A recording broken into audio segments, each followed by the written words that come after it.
whatever the way the milk price is, our grazing management should really be consistent. Whether it's a high milk price year or a low milk price year, our concentrate inputs shouldn't be, shouldn't really be reflected what the milk price is. They should only be reflected on, what the climatic conditions are across the season. And the more consistent you are at grassland, the more consistent your milk production will be, and the best grassland managers will show you that if you go and visit them. Joining me this week are Mick O'Donovan, Head of the Grassland Science Department in Moorepark, and Joe Patton, Head of Dairy KT.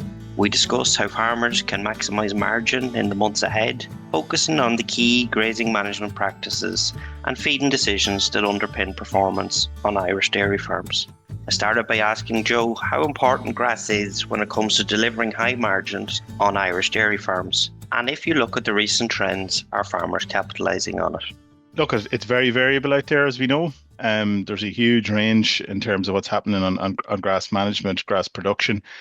But I would say, last year, 25 was one of the better years for a number of years on grass production.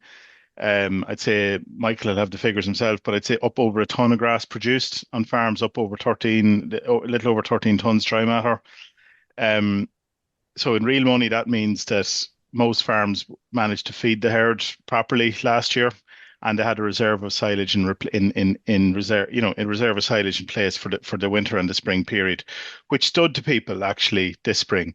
So while this spring was very tough from a grazing conditions point of view, from a weather and a cost point of view, the one thing we would have said is that farmers probably benefited from last year's good grass growth because they didn't have to go out and purchase purchase supplementary silage at the start of the year. So we lived a little bit out of the value of last year, James, in the spring, which is a positive. Now, look, it's been a challenge in spring, no doubt about it, and no matter what part of the country you're in, you're hearing that. But look, in the last couple of days, in the last 10 days, things have begun to normalise or right themselves a little bit, which basically means we have an opportunity now to gain back some of the stuff we lost. And I think we need to be looking forward now a little bit, playing what's in front of us. I know we're coming off a bad spring, but I'm seeing a lot of herds. Cows are actually milking quite well. Production is pretty decent. People have come out with a bit of reserve of silage. They're tired after the year, but there's a good settle spell now. And what can we do in the next 10 or a couple of weeks maybe to sort things out? And I think that's the way we need to be looking at it. Like milk price is at a point where it has probably been the lowest it has been now for a number of years. It's not guaranteed that margins are obviously going to be favourable on farms this year or as favourable. Certainly not, James. And coming off what was good for the last couple of seasons, certainly the margins will be back. But I think we need to just make the point that the grazing management rules, the supplementation rules, and the plan for fertiliser and the plan for grass management, maybe that's one thing that shouldn't change based on the milk price and the costs, right? It might be the only thing that saves us this year. And we've seen that over the years, actually, that, when we talk about high price and low price milk price years, we don't tend to see that much re-ranking on farms. The farms that have a good level of pasture production and utilisation, that are very sensible about their concentrate supplementation and that have a good quality cow in place, they don't tend to change their system or change their management practices based on milk price. Should never be chasing sort of concentrate milk price ratio and that sort of stuff. You kind of do the same boring thing all the time and let maybe where the management of the cost issue is probably nearly more on the balance sheet on the fixed cost side of things. People's decisions around investment or otherwise. But I think it's important, and maybe Michael will come in on it later, that the right messages and the right practices for grazing management, pre-grazing, getting the right value of grass in front of cows, that shouldn't change based on the low milk price. And even your supplementation rates, like we would have said it last year, you don't increase your feed supplementation rates based on a high milk price. You stick to the right measures. You stick to the right ratios. You don't start chopping and changing too much this year. I think it's grazing decision rules, get them fixed, get them right. And then maybe if you have to do something from a cash management point of view, that might be something that happens outside the paddock, not in it, James. I think, we need to be careful in that. We don't want to overreact in our grazing management to a change in milk price. Mick, maybe to bring you in on that, when you look at the kind of grazing in this period, mid-season, we'll call it, on farms, I suppose, What are the big things? What are the big ticket items that farmers maybe need to hone in on over the coming weeks and months?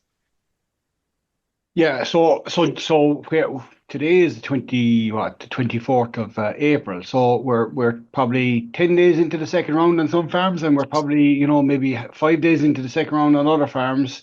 So what you see now on, this year and pretty much like 2020, 2024, some guys never got to finish, or some people never got to finish the first round, and you know they had to leave grass behind, and that either went for first cut silage or went for bales this week. There's a good few bales being cut this week, which is good to see. That means the farms are reacting to what the surplus is.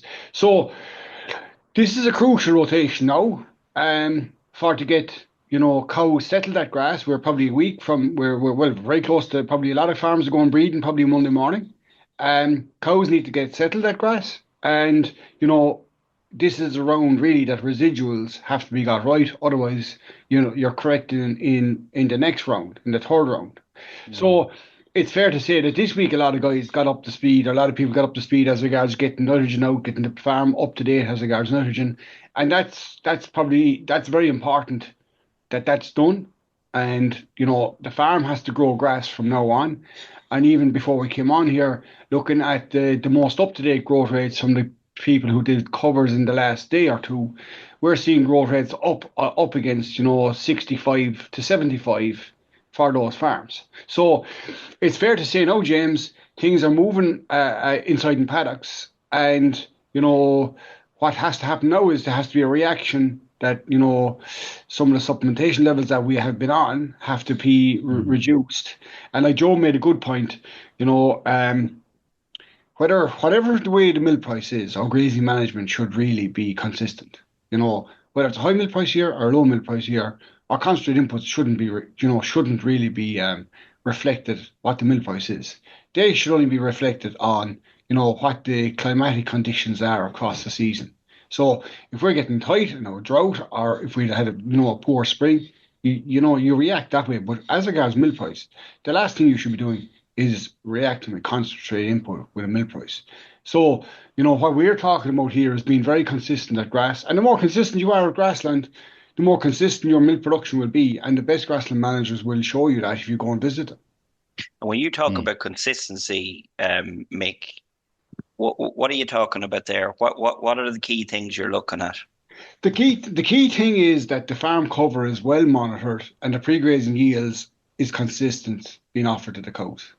And if they're inconsistent, what happens is intake is reduced, milk production is reduced, milk protein is reduced, and there's a knock-on effect then that somebody reacts with something else to fix that. Whereas we're probably gone to the stage now where if we're serious about getting grass right, we're walking a farm twice a week. Walking it early in the week and walking it again later in the week to see where it is. Because from what we know now, there can be 20 or 30 kilos of growth difference between one day to another. And at the moment the sun is just splitting the stones. We've, very good soil temperatures, very good air temperatures. The whole place is covered in grass. Very good growth rate today. That wasn't as good 2 days ago when we had an east wind blowing. So what I'm saying to you here, the reaction here is sometimes too delayed. If we're only walking once a week, well, sure, we're probably reacting every 7 days really to what is something is changing, probably much shorter time period. But the key thing for us really now is about the managing the pre-grazing yield, keeping that very consistent, taking out those surplus paddocks and reacting in time for them. If they have to come out today, they have to come out today.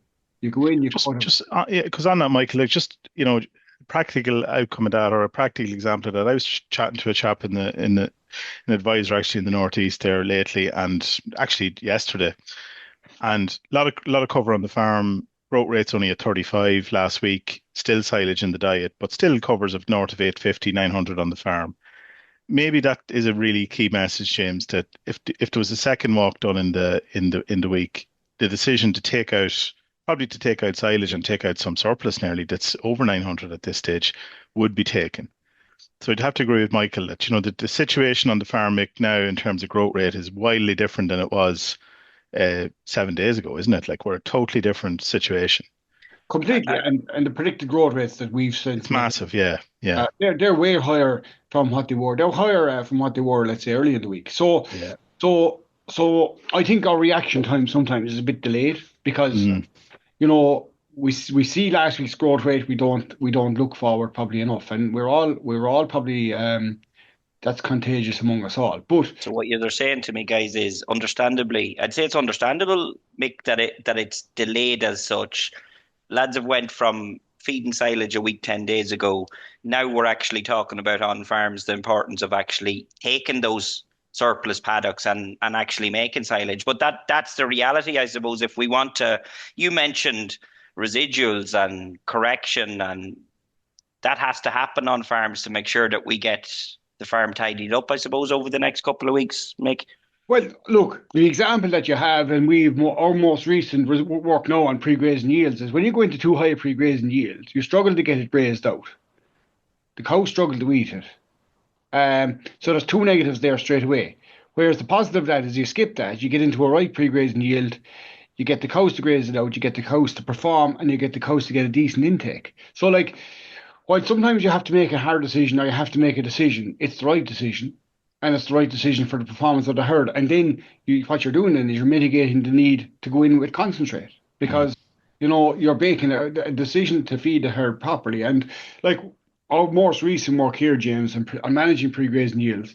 And like we've said this, I suppose, a lot of times is, going in around 1500, 1500 mark. And like, sometimes you go above that, sometimes you're going somewhat below it. But comparing that to going into 2000 marks or above that, like and we always knew this, but like the last piece of work which was being done from a methane perspective, but it really showed, going into those high pre-grazing yields in the mid-season period, you're losing milk, you're losing solids, you're losing protein, and you're losing intake. What It's are we all talking about there, Mick? Like what you're saying we're losing milk. Like well, what are you talking about in the difference in a 1500 cover versus say these guys? compared to 2,500, you're losing about 3 litres. You're losing about Mm. zero point 0.2 in protein percent, and you're losing about zero point 0.3 in milk solids, and you're losing about 1.5 kg of intake. And place isn't getting grazed out. Probably has to go for bales in the next time anyway because it wasn't grazed properly, or you have to go on top it. So like the whole thing can be made a much easier thing by just skipping it, cutting it on the day it has to be Mm. grazed or the day after, and the cow you're back into that in 3 weeks' time, James. Mm. So in Is that a lot of cases, Michael, people shouldn't be if there's a lot of grass on the farm, they shouldn't be in the paddock that's at the top of the wedge today. They should actually be back down the wedge a little bit if the cover can allow them to do it and take out a couple of very heavy ones and move on and have them coming back in a couple of weeks' time. Not closing them, James, for the first cut because I think that's where people can run into trouble too, is closing up too much area Yeah. and mm. letting those paddocks run into the first cut. They nearly need to just clip them and come back round in the few weeks' time. But just as you're mentioning the yield losses, James, versus the grass quality, like you would have talked about this before with Pat going, like, there's if we look at our profit monitor figures, between the highest and lowest profit farms, there's about 70 kilos milk solids in the difference, right? At a Mm. similar stocking rate. But the farms with the most profit are feeding about 50 to 100 kilos concentrate less. So they're feeding less concentrate, but they're producing 70, 75 kilos of solids more. And that has to come from somewhere. So it's coming from the pasture quality and the pasture intake over the course of a year. It mightn't look dramatic on any given day, but when you add it up over a 290, 300-day lactation, it really adds up. So I think that's very important that the biggest range in productivity at a farm level is down to pasture quality. And I mean, we've done a lot of commentary about, and we're asked the question all the time, concentrate feeding rates, response to concentrate, should it be this type or that type? We can't really answer that until you look at the main point. The thing people need to be asking about is what Michael's talking about, which is where's our pre-grazing yield at? I And like, Joe, yeah. sorry, Mick, yeah. The one thing I'd say, and I see this sometimes on farms, is, and this is the week to start it, is front fence. The front fence needs to be got rid of this front fence. People using their front fence that needs So to the be. strip wire has to go, Mick. Well, I see a lot of farms a strip wire and a forester grass ahead of the cows. You know, get there's no need for a forester grass. Just give the grass to the cows. Get rid of the strip wire because what you learn then is how much grass these cows will eat if they get it. And small paddocks on farms, we've done that before. We've seen what paddock access for cows. I think this is the week, James. If you want to get into cows to eat grass, get rid of the front fence, and monitor residuals after that. And like we're always talking now, from you get into the mid-season period, it's 24 to 36 hour breaks, or even you can go to 48 if that is it, probably not beyond that, and you can manage intake very well with that. But this front fence, it's time for to get rid of that thing now, and let some people were using it probably up to now, and there was probably times when weather was poor that it had to be used. But now is the time that stopped, and I can guarantee many farmers will see, and many farmers come back to us, and probably you and Joe as well, how much grass cows will eat if they get it, and the intake and the protein thing is very interesting. They'll respond. And I'm not talking about huge losses. I'm talking about 17, 18 kilos of grass dry matter. And there might be a kilo or a kilo and a half of concentrate going in. And like now is the time to capitalize on this, because you're going into breeding, get their intakes very, very, very consistent. And obviously, if you slip around in 24 days, you're going to manage it a bit better than if you're going in longer. Or sorry, if you're going to slip around 21 days, that's where you need to be. Joe, that often comes up, and is that one missed a little bit at farm level in terms of wondering, making sure that the cows are well fed, and you hear that a lot. And that idea in terms of the intake differences where pre-grazing yield isn't right is often overlooked and missed. Yeah, and the thoughts by feeding an extra kilo or two that one herd of cows is better fed than the other herd of cows. Just your thoughts on that, because well, the majority of the intake is going to be driven by, and the majority of the difference is driven by the pasture intake, James, isn't it? That's the main thing, and we're not looking at supplement. Supplements shouldn't be used to make up a difference in quality. And I think it is it's a funny one to get your head around. But like as Michael said there, if cows are going into a field with very, very heavy covers of grass on it, their intakes will suffer. So they can be standing in a pile of grass, but their intake there'll be a barrier to intake based on too heavy a pre-grazing yield.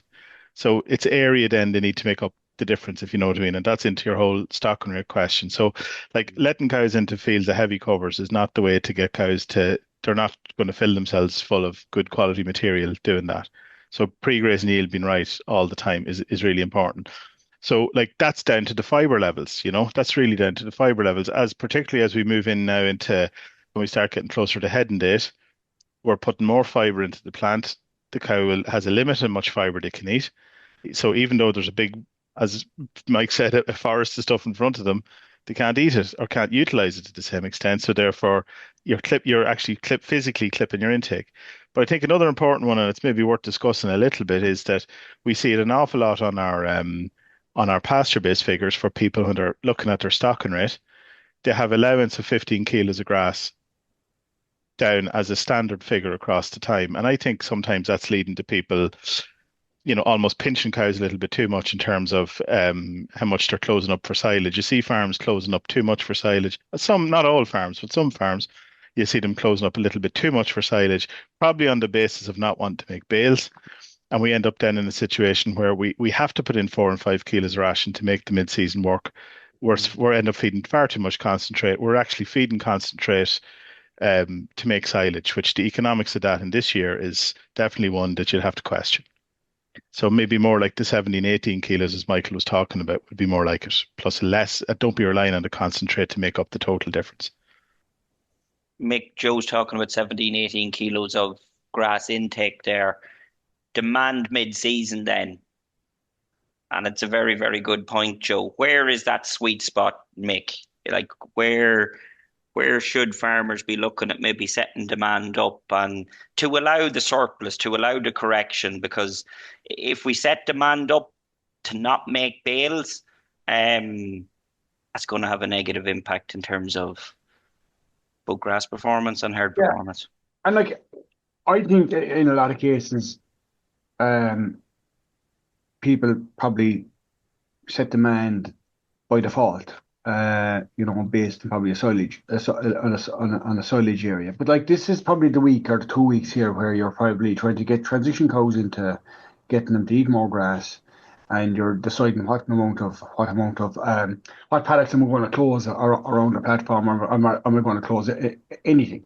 But like if you see where we set the pasture based demand that we get back is in around the 58 mark at about 3.5 cows a hectare, which is about 16, 17 kilos. And like most farms should be able to handle that based on the growth rates that we have, bar we get a very dry spell early, and that's not probably likely. But for me, the demand thing is if you're grazing to 4 centimeters, and all the recent intakes that we do are probably grazing to 4.1, 4.2 centimeters, managing the pre-grazing yield, that's the key thing for us. And then the demand then is coming, your intake to demand is very, very closely matched at that. Yeah. So, you're not allocating 21, 22, 23 kilos because we know, for every extra kilo of allowance you give, the response is only about 0.2 of a kilo of intake. So that's 4 kilos of allowance, or nearly 5 kilos of allowance to get a kilo of intake. So, James, the sweet spot is really, come back to the first part of this, is to get the pre-grazing yield in and around the 1500 mark. And then at that level, then what you're looking at, your demand then is probably hitting, looking at some of the Sarah Walsh intakes that she has at the moment based on calving date and all that, you probably have cows, eating intake of about 16.8 at the moment, right? So an allowance of grass of, say, 16 plus a kilo and a half of concentrate would satisfy that, no problem, with the proper pre-grazing yield. Now, if you're not going to manage the pre-grazing yield, then you're going to go into, what Joe just talked about. But like, for us on the growth rates, if the nitrogen's out and the farm is up to date, a farm should be able to do 70, no problem from now on. 70 to 80, and then the surplus comes off that. Yeah. And like thinking about this podcast before we came on, there's been huge movement now towards picking high grass utilization varieties. And if they're working at farm level, residual should follow. And they should be working at farm level. So really we're talking about, for farmers setting themselves up now, Mick, you're talking about setting demand somewhere between 60 to 65. Yes. And that's a grass allowance of 17 to 18 kilos to get. Yes. Okay. Yeah. So that's not crossing 3.5 of a stocking rate then, Joe, is the reality. No. Well, it means then it's just that we avoid the situation, James, where we're saying, and we see it on some places where they're saying they're setting their grass allowance at 14 and having to put 4 kilos of concentrate in to get them up to the notional 18 kilos of intake. And you go onto those farms and there's a chunk of area closed for first cut that could be within the grazing rotation, which would also help keep the pre-grazing yields right, because a bit of flexibility around that sort of tree. It's not closing up very heavily, because it just allows a little bit of flexibility, because you never know, like you get to that level in mid-season and you can have a temporary shortage of rain for a week or two. That bit of extra flexibility, it just allows you to keep the right grass in front of cows for more days in the year. So look, it's all we're not talking here about 20 kilos of an allowance or 21 kilos, but it's higher than maybe what some lads have put it in at. And it's just to move away from the need to be saying, because I would say, Michael, you can see that across a lot of figures and a lot of farms. There's a lot of farms putting in 3 and 4 kilos of ration the whole summer, and I don't think they're getting anywhere near an economic response to that, because it's going in to compensate for something that's a bit amiss on the grass side. So animal performance doesn't improve, but you have 3 and 4 kilos of ration of the cost of that going in every day. We just need to find the things that are making the difference there. And I think we're saying 2 things, which is the pre-grazing yield being one, and making sure that the cows are getting enough of it to eat by the strip wire, really. Number 2, on getting your stocking rate right, James. And what I've heard, Mick, is if pre-grazing yields are right, residuals will be sound. Yes. Oh, they follow. It's an absolute follow. You get the grass right in terms of what the cows is going into, and the reality is you don't overly have to worry. Residuals will be met. Like if you look at that, James, from the sward perspective, right? You're going in at 1500, you're going in at 10, 10 and a half, 11 centimeters, you're coming out at 4.5. And like, I'm just looking at the growth rates here for the last couple of years in pasture base. Last year, 1 week, it hit 70. That's why the demand of 60, 60, 65, that's where it kind of hovers in that mid-season period. And Yeah. above that, then, like, every year is different, as we all know, but every year is different. But like, even some of the latter or the earlier years, you're just looking at maybe a delay of hitting that 70 because of the fact of, whatever happens on farms. But there's no point in overstretching the plate because that means that something else has to go in. Mm. I actually heard one farmer there recently say, is there an argument this year, given it was difficult and residuals weren't where farmers would have liked them this spring, was there an argument to relax that stocking rate a little bit more to allow for more surplus to come to tidy the place up? And it's a very valid question, I suppose, given where residuals were at, Mick. The one maybe I want to come to is there is some people that will say, I don't want all these bales, surplus bales, pain in the neck. Uh, the economics around setting it up to not make surplus bales versus actually making surplus, and what percentage of the platform are we actually looking at? I don't think either you, Joe, or Mick want people drawing bales every second day type of thing. Like where's the sweet spot in terms of like what percentage of platform are you looking at baling over the summer period, Mick? Like if you look at what comes off of the PBI farms annually, like unless somebody is setting themselves up to cut silage off the platform, generally the amount of silage that comes off a platform stocked at, let's say, 3.3, 3.4 cows a hectare is very small. Maybe it might be a half a ton of the total dry matter that's contributed actually. So that's quite small then, James. You know what I mean? So, but like setting it up, Mick, that's kind of two bales per hectare roughly. it is, yes, very small. Like. So like if So you're talking a standard 50 hectare thereabouts, 50 hectare platform, James. 100 The bales. under bales. So 120 bales of surplus, and that's the level where you're able to keep a bit of be able to jump in and out and control a bit in terms of quality. So we're not saying we're going to be stacking 400 bales in the yard here. It's 100, and based on mixed figures, it's 120 bales of surplus material to tidy up paddocks and get the rotation right. And to be honest with you, James, down here last year, we'd be very happy if we had bales coming off. You'd be glad at the under bales. Because that's the problem. Nobody wants to be drawing them in May and June, but then people are glad to be looking at them in January, February, March. But Joe, supplementation, we've talked about it, and it obviously ties into what we've chatted about there. But what farmers should be looking at when they're deciding how much concentrate they should be supplementing. Yeah, like okay, the we're taking this from the mid-season. Obviously, we have the spring behind us, and look, there was good work done over the years, looking at where the levels of supplements gave a return or didn't give a return, and look, leaving the poor weather conditions out of it, James, but like in decent weather conditions in the spring, like the work done with back even to Mary McAvoy's work years ago and other people in the meantime, that sort of in the spring grass plus 3 kilos or thereabouts, that sort of full-time grass plus 3 to 4 kilos in the spring rotation was giving you the best balance between feeding the cow and getting some class of a response. More than that, and you were starting to get into the response declining. So now you're moving on into mid-season. There's a couple of things, I suppose, there. We're into a different phase now because up to this point we were stretching a rotation where growth rate was below demand, or we're stretching for growth rate and trying to manage a declining farm cover. Now we're in a situation where we're trying to manage farm cover. So if the stocking rate's set right, we're now in a sort of a feed surplus. More or less, we should be in a feed surplus situation. So the way to think about it is maybe slightly different in that up to this point we were putting in concentrate where a cow was low in intake, and maybe we had to budget our grass to meet a certain point. Now what we're effectively doing would be to be adding feed on top of a surplus for a lot of cases. Like we're leaving the question here is if there's a drought and there's a shortage of grass, we have to feed. That's one-sided. different. This is about in a situation where the grass is normal or plentiful, where are we at over and above, right?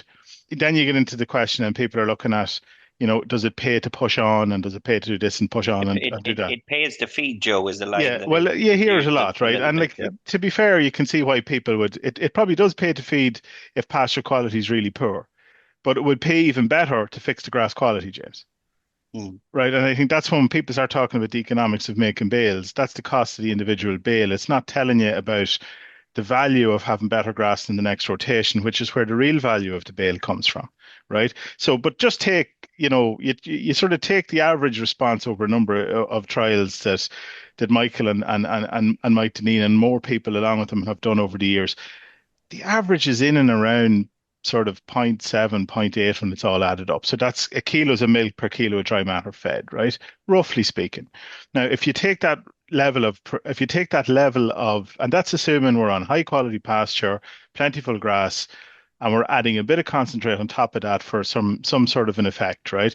Like if you look at that figure at sort of that sort of 0.8 level, right? Depending on where you're at with concentrate, but even taking concentrate at in and around, let's take 300 a ton just for a round figure at the moment, and maybe around 40 cent received. It's a break-even exercise, right? And if you go more than if that's feeding a couple of kilos, right? Maybe to get minerals in, maybe just instead of people that don't have a water system, they're feeding a couple of kilos to get mag in, to get some, to get some mineral in and all the rest of it. If it was going in the water, fair enough. But for most people, they might be set up to do that. That's sort of couple of kilos in the parlour, one in the morning, one in the evening at this stage, given sort of a 40 cent price received and maybe the type of response we're talking about, if the meal's costing you 300 quid a ton or thereabouts, it's a kind of a break-even exercise. So it's really down to just the mechanics of putting in the minerals essentially at that point. The problem is if we start pushing on and we go to, 4, 5, 6 kilos of concentrate, and I think it's a very important point, the rate of response will drop as you go higher, right? So your bit of meal that's going in to get your minerals in, fair enough, break even. But as you start pushing up concentrate feeding rates to chase performance, you're going to get less for every kilo you're feeding. Your rate of response in milk becomes less. It could be down as low as 0.5. Do you know what I'm trying to say? So you could feed an extra 2 kilos at 5 and 6 kilo feeding rate. You might only get a half a litre back of milk back for those. And then you're into negative territory, particularly this year with a low milk price, right? So, and interestingly, when you look at that, even on a high milk price year, that 4 and 5 kilo feeding rate still is about break even or less, because it's the response to the concentrate that has the biggest effect, as much nearly as what the price of meal is, if you know what I'm saying. A lot of people, the conversation, Joe, comes around the price of the litre of milk, obviously, and the price of the concentrate coming in. Yeah, it always looked at sort of, yeah, but that's only one part of the story. So you have your price of concentrate, you have your price of milk. And a lot of people think that, that it's kind of 1-to-1 ratio but it's about the response. And maybe Michael will want to add to that, and maybe the response could be, depending on the situation, could be lower or higher, but in good quality conditions, good grazing conditions, once you're sort of over that level of concentrate that's you mightn't be putting in to get the minerals in, you're down to responses that they're not 1-to-1 or anywhere near it. And because of that, then the economics is going against you, particularly in a year this year where maybe the base milk price is a bit lower, right? So what you're really saying is the first couple of kilos of meal, Joe, you're not making a fortune on it, but you're not losing money on it. Well, you're breaking even, but it's a mechanical thing to get minerals in and to get it's to get the people will do it to put the cows to get the cows in the parlour, James. It's the third, fourth, fifth kilo that really is, and they're the ones that will have an impact in terms of what's happening in the paddock as well. Absolutely, and there's very good old work done there from years ago to say, look, once you start going over that level, for every kilo of meal you're feeding, your cow's going to eat grass for maybe somewhere between 15 and 20 minutes a day less, right? So if I'm feeding an extra 3 kilos over and above what I need to be feeding for looking for a response, my grazing time is going to be down by about an hour in the day, which is going to affect my grass intake. So whatever I'm gaining in terms of meal intake, I'm losing some grass intake, and that's contributing to the fact that the economics of the situation is going to be negative. Now there'll also be a lot of talk too about, I need to feed this extra to get cows and calf and to put extra conception rate. And Michael mentioned it already that we're about a week from breeding on a lot of farms. What will determine the success of breeding is going to be the body condition of the herd, which won't be affected by the meal feeding rate in the next week, the genetics of the herd, which won't be affected by the meal feeding rate in the next week, and also maybe the mineral status, particularly something around phosphorus and all the rest of it. We don't need to be feeding 5 and 6 kilos of ration to put some phosphorus or put some selenium or iodine into the cows, James. So the big things that will make a difference to fertility are already locked and loaded. And plus or minus 3 or 4 kilos of ration. Unfortunately, if it did make a difference, it'd be great, but it doesn't. So there's no point in feeding for fertility on the first days of May. So really, if we're looking to maximise margin, it's getting pasture all those quality. things. The pasture quality will have a much bigger difference. Yeah, I this is about opportunity anyway, James. Where we are today, in the face of this year, and people talk about response to concentrate. Joe's after giving you a fair amount of material on it there. It's not. We shouldn't be talking about. From now on, what we're talking about is where we are with milk price in the current scenario is, hopefully it'll go forward, it'll go up. But like from a farmer's perspective, managing cows now, it's about consistency of performance at grass.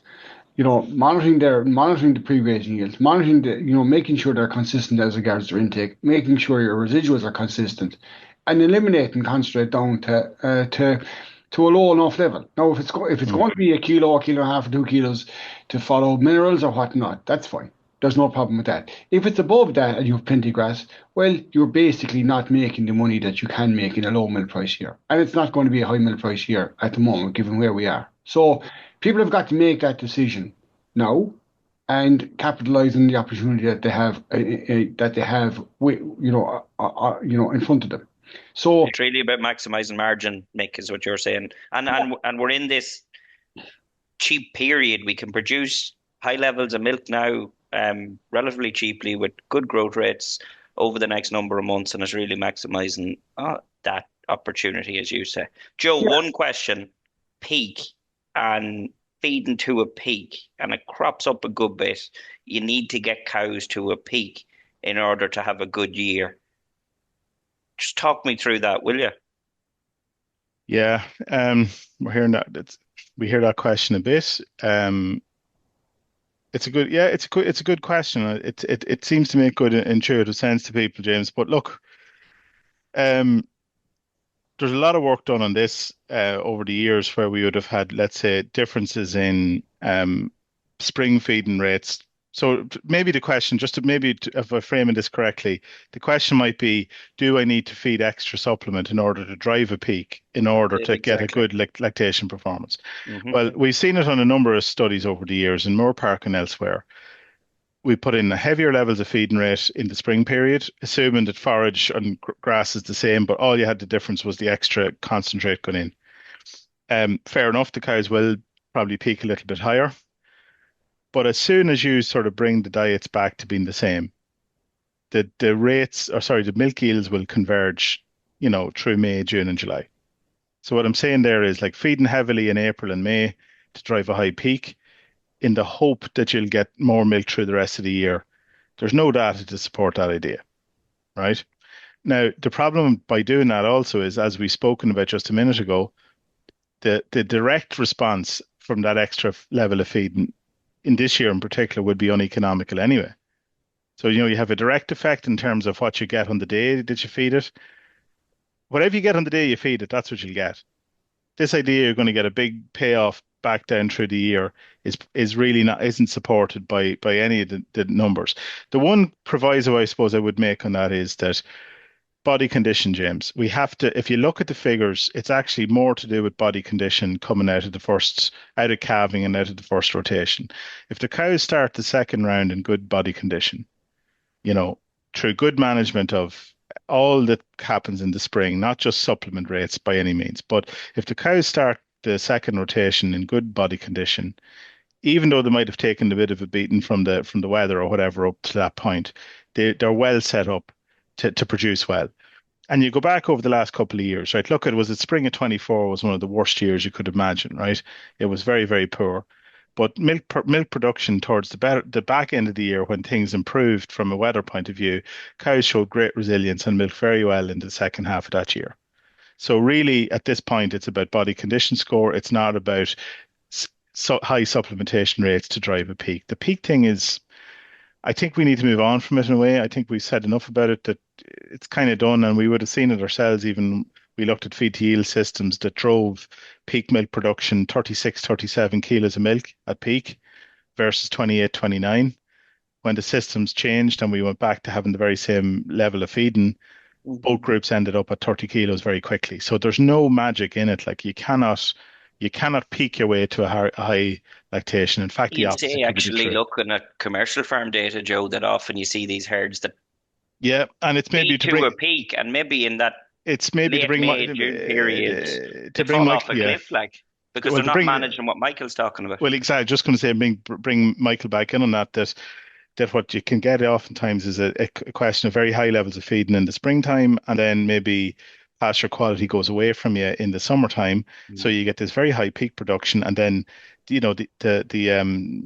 the bottom falls out of animal performance in the summertime because pasture quality isn't good. And some of that could actually be a carryover from poor residuals in the first two rotations. So maybe Michael might have a Do you comment want to on that. comment on that, Michael?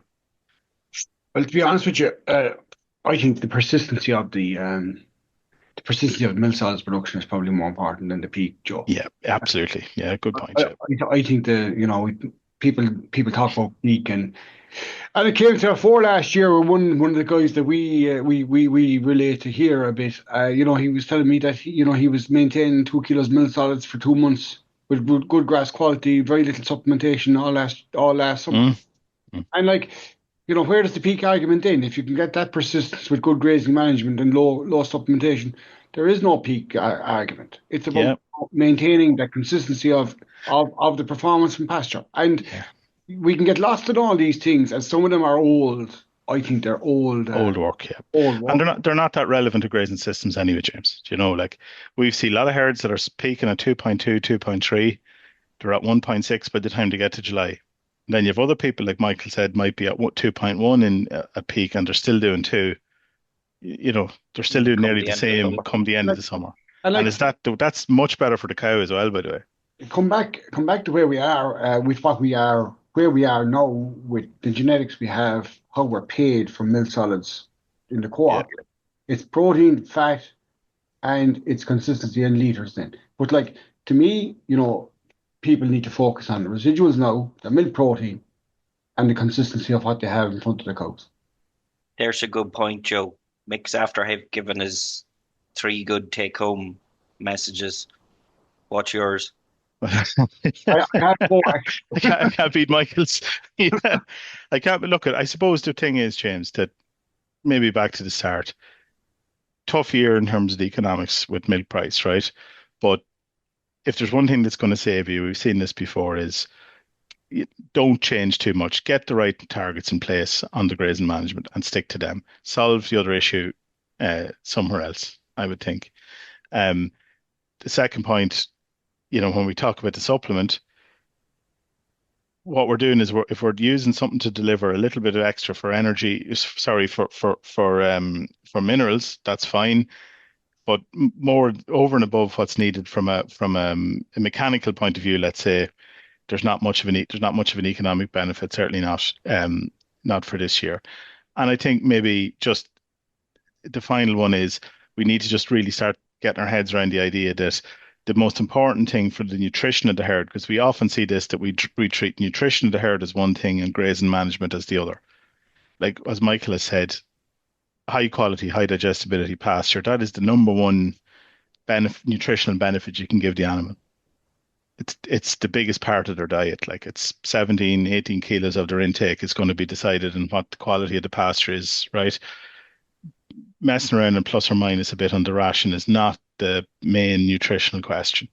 It's the digestibility and the quality of pasture. And just maybe the final point is, like, you look at some of the farms that have got the genetics right now, they've got their calving pattern right, they've got their grazing infrastructure in place.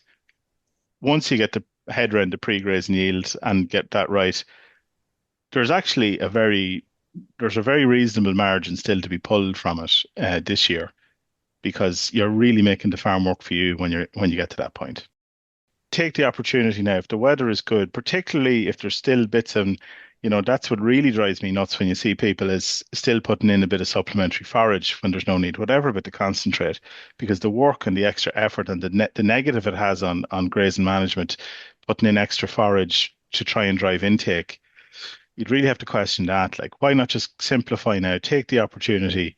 There's good conditions. Grass growth is up. Cows are doing reasonably well, I would say. You don't need to be messing around with supplementary forage if there's enough grass on the farm.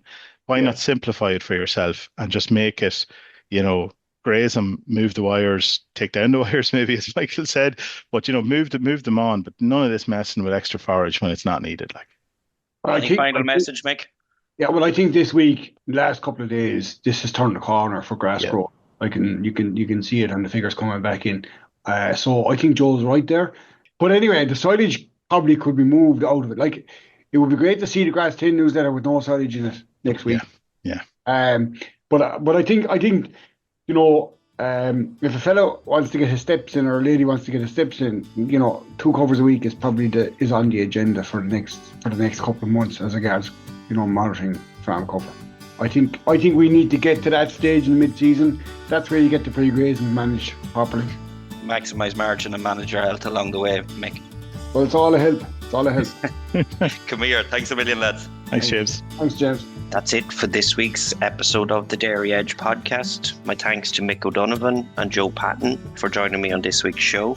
If you have any questions about this week's episode or have suggested topics you would like discussed, you can send them to us at the following email address: dairyedge.podcast@teagasc.ie.